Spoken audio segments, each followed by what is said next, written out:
I'm Kevin Smith with Crescat Capital. We're here at the Beaver Creek Precious Metals Summit, and I'm here with Alan Sabet. He's with Mogotes. Mogotes Metals? Yes. Yeah, Mogotes Metals, and they have a very exciting project in a big district. And can you tell us a little bit more about it? Absolutely, yeah.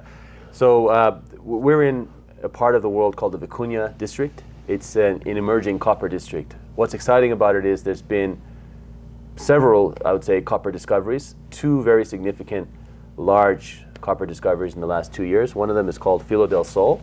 Mm-hmm. The other one is called Lunahuasi, and they're actually quite close to us. So we're direct neighbors to Filo del Sol, and the next discovery up would be Lunahuasi, which is with a company called NGX Minerals. Mm-hmm. And these are very, very large, exciting discoveries. We're sitting in this mineralized belt that is about 1,000 kilometers long, north to south, and much of the world's copper has come from there. And the Vicuña district is a part of that 1,000-kilometer trend, but it's a more recent part of the trend, and these discoveries are very recent. So Lunahuasi, for instance, I believe it was last year that was discovered, and Filo del Sol in 2021 made a really high-grade discovery there, and it's been shooting off ever since. And we're right there. We're directly south of Filo del Sol.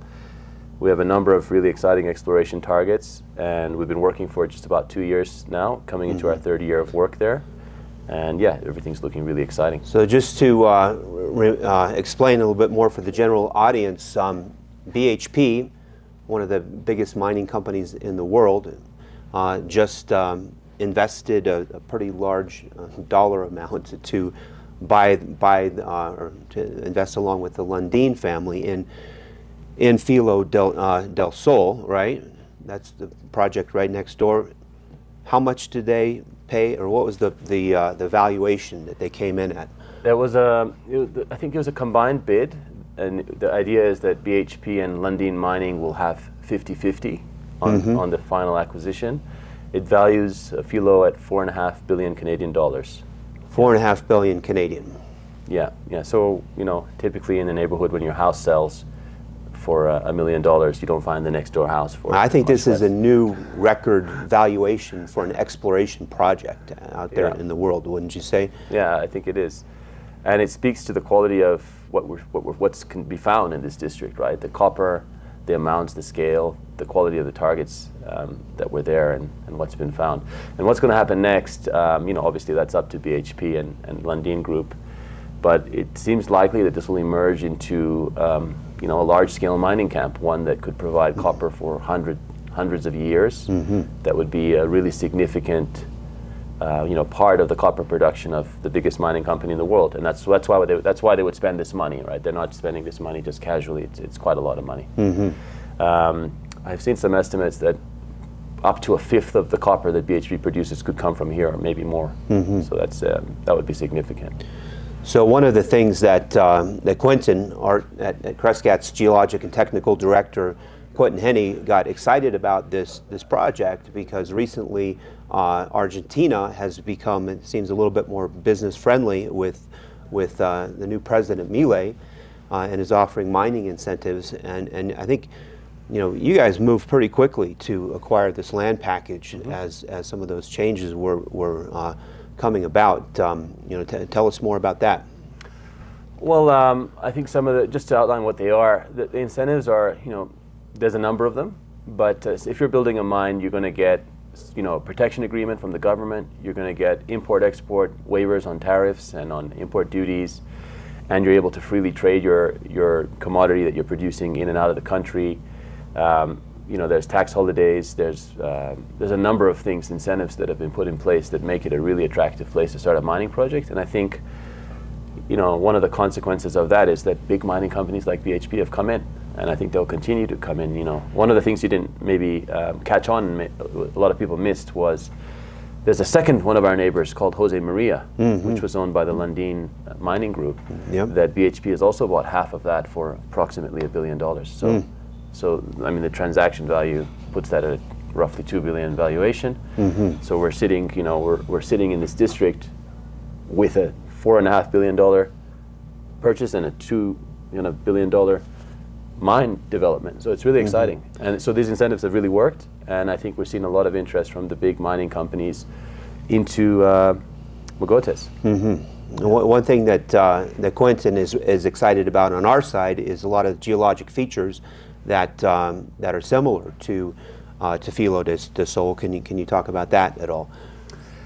Yeah, I mean, the way we see it is this is a district. It's extensively altered, so the rocks are altered, and we've got copper, and several deposits have been found. And it's a district where the belt of productive mines runs north-south. Okay, so starting from north, coming south, we've got Los Helados, Lunahuasi, which is with NGX Minerals, both of those.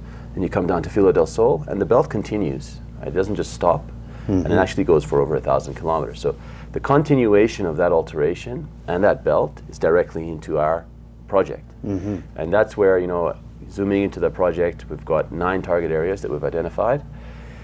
And each of them have their own characteristics. Some of them are similar in the sense that they're high sulfidation epithermal type targets, and they sit quite close to the Filo del Sol deposit and on trend with them. I think we've got 4 targets of that character. Some of them are more porphyry-like targets. They sit in a deeper part of the geological model, and they're different in character, although have similarities as well. But what we do see that's similar is we've got copper in soils across our project, and it continues straight into Filo del Sol. We've got alteration across our project. We've got large geophysical features for example, one of them would be in the MT survey that we ran, where we see large conductive MT features, and that's similar to what they've got at Filo and what they've been using to kind of establish the strike length of that Filo del Sol deposit. So there's a number of things that we're using to target that are really positive. And in one instance, we had, for example, at our Rincon target area, we had followed up systematically through the exploration process, and we went and put trenches through that target. And we've just announced that a couple of weeks back, 150 meters of 0.22 grams gold, sheeted veins, and really exciting rocks coming up there. And we hope that as we get deeper under that system, the grade will increase, and we've got some really nice targets under that Rincon system. For instance, we know we've done exploration at multiple of our prospects, and each of them is shaping up to be quite attractive in their own right, with their own characteristics. But all of them are an opportunity to make a world-class discovery like our neighbors. Well, I know Quentin wants to get a lot more drill holes into this project, and that's why we put in money, was to see that happen. And so you guys, it's early stage, but these are some big targets. Filo de Sol, for instance, is how big is that resource up to at this time? We don't quite know, because I don't think there's been a formal update on the resource. What they have done is been very transparent about their drill holes. It's all on their website. So analysts are pulling the drill holes down and running it in Leapfrog and doing their own resource estimates. So I couldn't tell you right now what it is. But it's a beast. Primary copper story, right? Yeah. With some a lot of precious metals in there, a lot of silver precious and metals gold too. in there. It's a fantastic discovery. The world is really in need of big copper discoveries, and that's why this one is so valued today. When you have that precious metals, byproduct credit, that really makes the copper stories even more exciting, right? Absolutely, and we see that as well at our project. As I said, trenching, we're seeing gold, we're not just seeing copper. So we've got copper and gold prospects across the project, and there's also silver, anomalous silver in these kind of systems. So we like this because it's very early stage and yet potentially very big. So it's not without risk, because they're going to need to raise a lot of money. They're going to need to do a lot of work. But the potential prize for a target like this is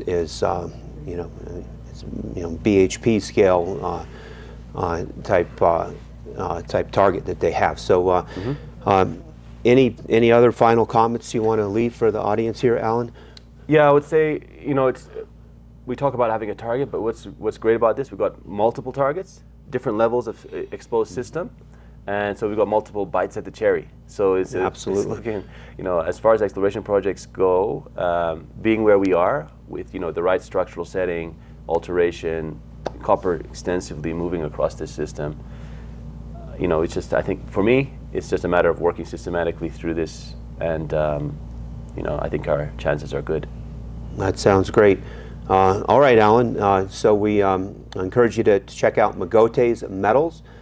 You guys trade on the Yes, we're on the TSXV. venture. Its code is MOG. We're also on the Frankfurt Stock Exchange. All right. Do your homework, but it's one we definitely encourage you to go look at their corporate presentation and try to learn some more. Thanks, Kevin. Thanks.